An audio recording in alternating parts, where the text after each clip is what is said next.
Alright, I'm doing a video on my Studebaker hydraulic vise.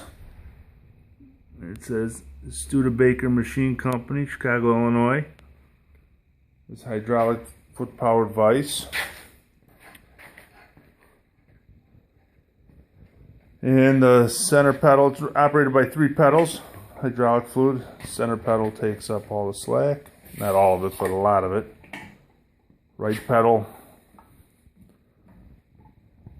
applies the pressure. And if when they sold these, they said 10,000 psi is the pressure it can apply. The left one releases the pressure. So the middle pedal,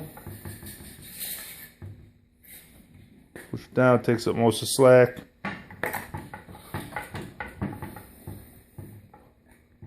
The right one puts maximum pressure. Left one does a release.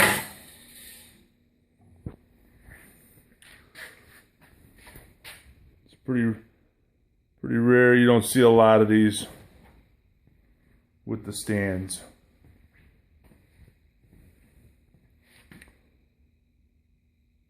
Okay. And there is my Studebaker vise, hydraulic vise.